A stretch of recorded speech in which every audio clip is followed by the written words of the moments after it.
Hey everyone, how we doing? Today I want to share with you guys a lesson. By the way, it's your girl Tally, you already know. I want to share a lesson about staying too long, overstaying your welcome, staying in places longer than you should, staying in relationships longer than you should. Now, this is something I'm continuing to learn about because in the process of your journey, in your growth journey, in your self-love journey especially, this is not something that you're going to be able to identify until you grow in that journey, because I haven't identified it. But we have to understand basically when something has run its course, because the confusing part is that person, place, or thing, as I like to call it, may have served a purpose in your life, in a season, in a time period. You needed that thing. That thing may have been greatly beneficial to you in a certain time period, in a certain season. But then, for some reason, many of us are not able to determine or to decide when that thing is no longer fits our future. And this could go back to that conversation I had about relationships, right? But this is not only about relationships. This is about anything that it served a purpose before in the past, and now it doesn't serve the same purpose. And the danger of allowing something that ran its course to go overboard, for it to expire, and you to still keep working in it or trying to get it to work or trying to continue in it when it's not working anymore. It's clearly not working. They call that beating a dead horse. The danger in that is now not only you're wasting time, and you guys know me, the time wasting is a danger for me, because we don't know how long we're gonna be here. We don't know when, our last day is gonna be. So we have to make every day as purposeful as we can. We have to be in alignment with purpose. So if you're still trying to pursue something and make something work that's not working anymore, you're literally just wasting your time.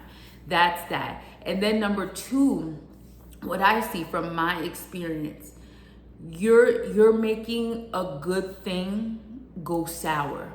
You're not able to cut ties with something and move on gracefully. And that's the hard part about it. That's the sad part about it, because it's sad. Because if you're the type of person who notices, okay, this is done, this is not working for me anymore, then you can, if you acknowledge that early on, before things start to get, the friction starts building up and tension starts rising, and disagreements start happening. If you are the type of person who notices that this thing has ran its course early on, then you're able to bow out gracefully, in a graceful way, without tension, without anger, without built up animosity. You're able to say bye to whatever it is. You're able to leave gracefully, basically. So how many times that we stayed in a situation, we stayed in a place, we stayed with a person, or we stayed doing a thing that ran its course, and instead of having the wherewithal, instead of having the wisdom to understand, like, this thing is over, it's done, like, this is not serving its purpose, or the purpose it served is done. Instead of having that wisdom to say that, we just kept going and trying to work it. And then there's clear signs. That's the thing for me. It's clear signs that it's not working, and you feel bad. Well, that's later. There's clear signs it's not working, but you keep trying to work it, and then in the end, you're just making things worse. In the end, when that process happens, there's specific things that arise that it may not even be your fault. It may not be that thing's fault, but there's just situations that arise that just cause the situation to get worse for some reason. When you're in that phase, when you are in the phase of you haven't recognized that this thing is no longer serving its purpose, it has ran its course. When you didn't recognize that in the beginning, early on, now tensions rise and situations occur that you would have never thought that would occur. It's not even nobody's fault. It's just like mishaps that just come out of nowhere, right? And they come and it just makes it just muddies the situation. So something that was beautiful, something that was beneficial in a period of time, something that was a great relationship in a period of time. And I'm not just talking about a romantic relationship. This could be a work relationship, a business relationship, any kind of relationship. It could be a relationship. It doesn't have to be with another person. It could be maybe a relationship with an actual business. I don't know, an actual thing. Either way, fill in the blank wherever it goes. But something that was at one point, it was beneficial now, and you appreciated it, and you had a lot of gratitude for it. Like we look back and remember a lot of gratitude we had for this, and we're like, we honored it a lot, and we even thank God for it. This could be something that we even prayed for. You feel me? That's what makes it sad, because it's something that you prayed for, it's something that you asked God for, it's something that you really wanted at one point in time. And I'm not talking about marriage, people, because I am not qualified to talk about marriage, because I'm not a marriage counselor. I've never been married. So don't apply this to your marriage coming from me, okay? Please. But I'm just saying, there's something that we prayed for, and we cried and we asked God for, right? And then we realized, and then eventually it ran its course. The season for it is over, and we're still trying to drag it into the next season, and we just do more harm than good by doing that.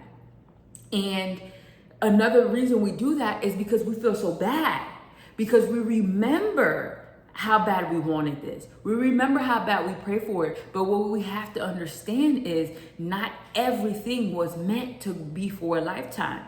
Different things have different seasons. Guys, you see I'm always touching my face. I don't know, as soon as I get on this camera and begin to speak, my face gets itchy. I don't know why. It's only when I'm on camera. But other than that, and I'm gonna, even though it's itchy, I'm gonna try not to itch my face. Really my nose, it's something about my nose.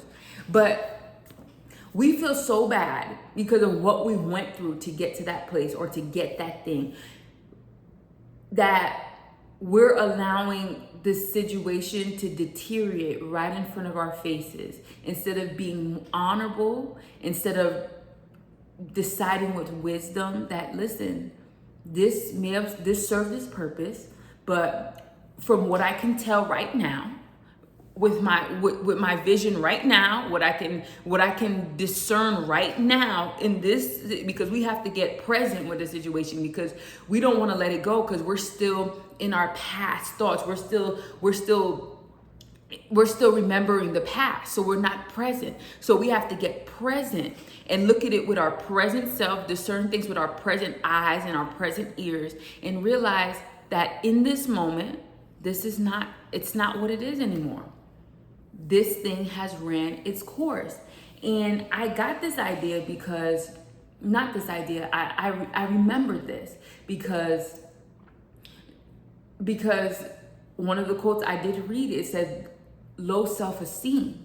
That's a big issue in this. Low self-esteem will keep you in places longer than you should. And that was just like a brain, that was like for me, it was like a brain explosion, because I'm like, how many times have low self-esteem kept me in a place longer than I should have been there?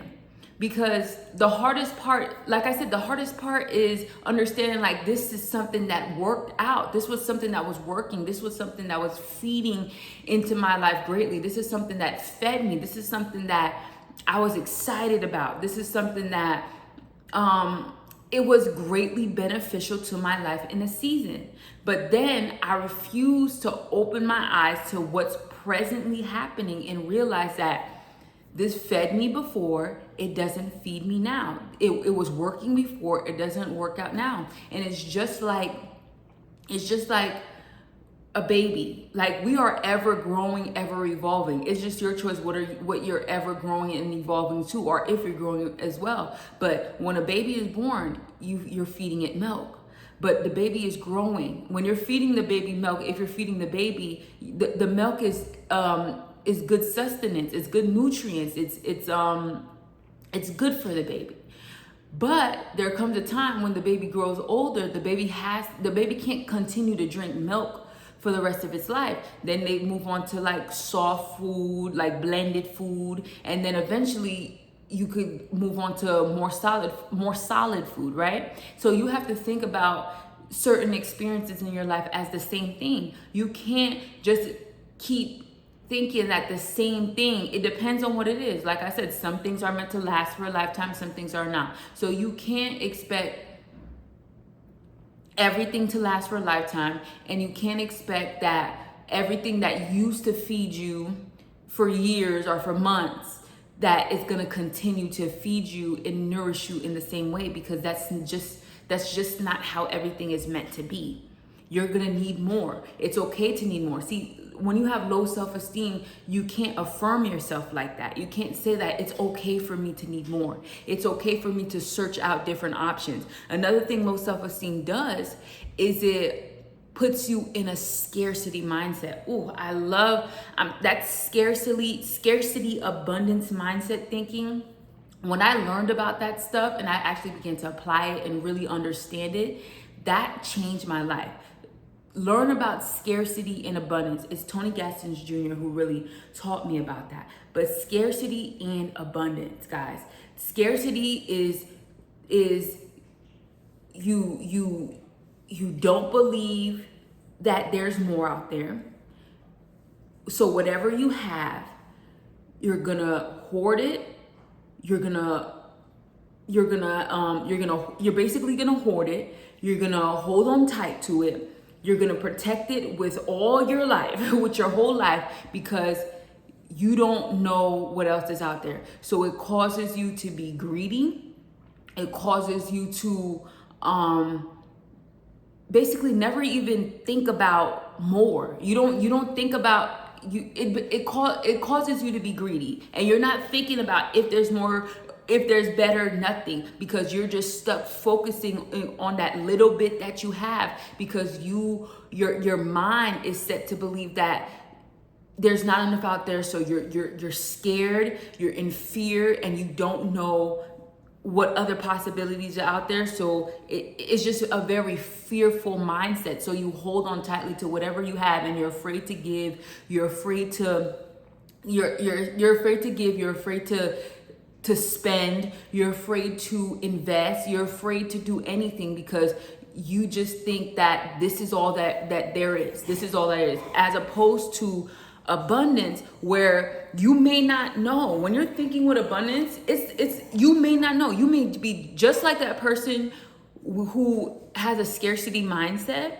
The person with abundance doesn't know when another something is coming, like whatever resource, plug in whatever resource that you need. So what they don't know when it's coming, they don't know how it's coming, they don't know if it's coming at all. But the person who with the abundance mindset, they're still, they trust and they have faith. And whatever they have faith in, with us, it's going to be in God. And they trust and they have faith that even though I don't know when or where or when this is happening, where, who, what, when, where, even though I don't know, I'm going to trust that it will be provided. So I'm not going to be greedy and I'm not going to be in fear, because I'm going to trust that God will provide. And that's just the difference between someone who has an abundant mindset and someone who has a scarcity mindset. So you have to choose that for you. So when you are in a place of low self-esteem, you most likely have a scarcity mindset.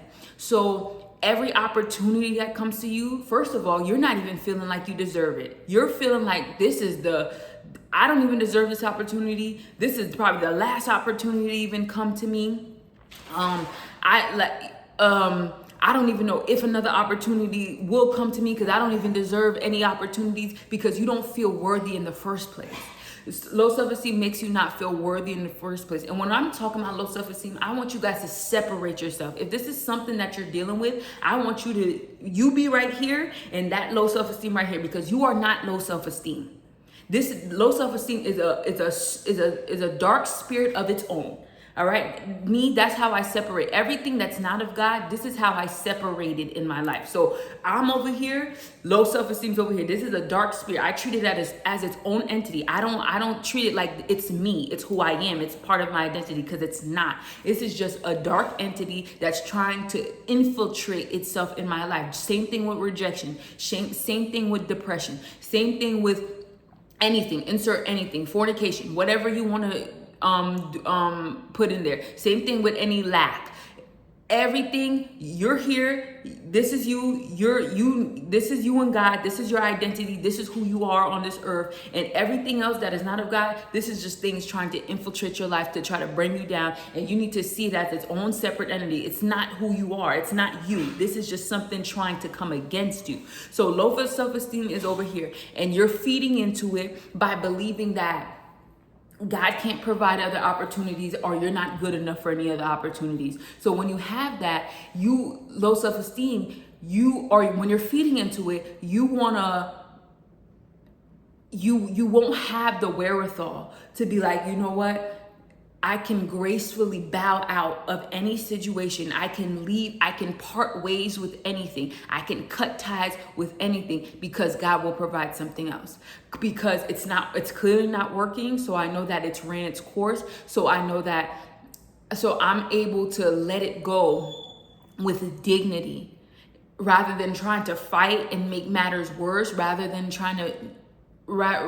exacerbating the situation and making it get uglier than it already is. Not talking about your marriage. I know people be flipping to marriages. No, bro. Marriage is supposed to be a covenant or under God. I don't really speak about those things. I don't believe you should stay with someone that's me, and I'm single, so don't listen to me. I don't believe you should stay with someone that cheats on you. I don't believe you should stay with someone that puts hands on you. That's me. But that's all I'm gonna give y'all. That's how I feel. Many people still stay after those things. I can't understand why, and I hope I never understand why, because I'm not doing it. But anyways, here we go. Other than that, instead of making matters worse and dragging out the situation, making it worse, and turning something that was at one point so beneficial to you, turning it into something ugly. Low self-esteem won't allow you to just be like, you know what?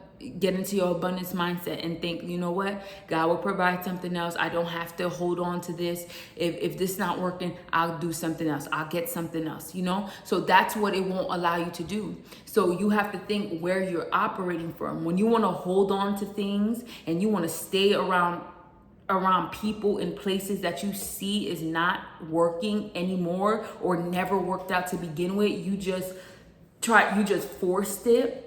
You just forced it for a season, because some of these things, let me tell you guys, it never worked out to begin with. It was never you to begin with, except you were in the dark for a season. You were probably in the dark for a season, but eventually that season is up and your eyes illuminated. Like what I was talking about, when you're on your self-love journey and you try to fix areas of your life, other areas of your life are going to begin to illuminate where you want change. So now you got an enlightenment. You were awakened that this situation was never working. It's just because that you were someone different. You were someone different that this was able to work out the way it did. But as you grow to love yourself and value yourself more, you're becoming a different person. So you're seeing that this would never work for you. This has never worked for you. And this only worked for you because you were a little bit lower on the self-love scale than you ever have been. Or then you're a little lower. You were a little lower on the self-love scale than you are now. So that now you're clearly seeing things for what they truly are. And that's a great thing. See things for what they truly are.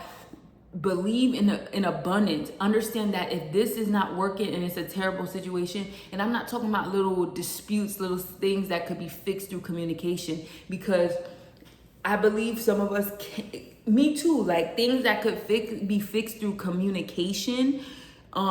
If you don't know how to communicate that well, or you're afraid of a little confrontation, that those are the times where, you know, it's not like the situation I'm talking about. It's not like a situation that's run its course, but it's a situation that it wasn't managed properly. It wasn't managed properly, and it could have went longer, but because it wasn't managed properly, it just soured quickly. So you have to be able to understand the difference between that poor communication and not managing a relationship properly, and a relationship that ran its course. But check this out. If a relationship soured because it wasn't managed properly on either ends, that's a relationship that ran its course too. So you have to let that go too. Maybe it could have, because after a while, when things keep getting built up, there's a point of no return.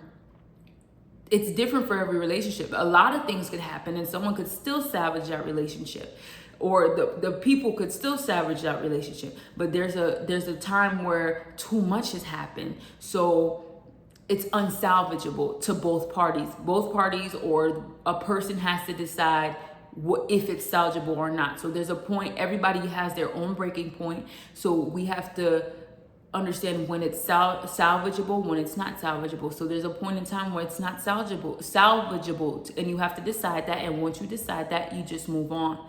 But don't allow scarcity, don't allow low self-esteem to try to keep you in places longer than you should, because now you're missing out on opportunities. You're missing out on something better. You're missing out on greater, on better.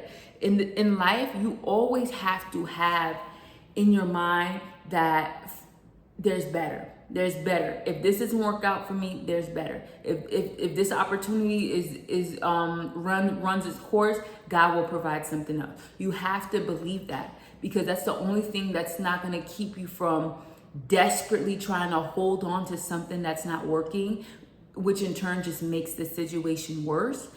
And it's not, and then you'll always be available for a better opportunity. You'll continue to climb that ladder and find better, because you know when to bow out gracefully. You have your dignity. You know when to let things go. You're not afraid of the confrontation of being able to let things go and say, hey, listen, I appreciate all you've done for me. I appreciate all this thing has done for me, but now it's time for me to move on. Now it's time for me to find better options. We should have that better mind, but it's going to take a level of self-esteem. It's going to take a level of trusting in God and valuing yourself to know that, listen, there is going to be better. I don't know how, I don't know when, I don't know where, but there is going to be better. Yeah. So that's what it is, y'all. You decide how that applies to your life, where you can apply it to. Don't let anything hold you back. That's another thing about fear. That this all is fear in itself. That when we speak about low self-esteem, when we speak about staying in places longer than we should because we don't feel like there'll be another opportunity, that is all fear. Sorry, I'm playing with my hair, guys. That is all fear. That is all fear of the unknown, fear of the future, fear if another resource will be provided to us. That is all fear. So don't let fear run your life. Even if you do feel fear, you don't make decisions based on it. You still go forward, you still progress, you still have courage and go forward in whatever you do. Amen. Thank you guys. I'll see you guys later. Bye.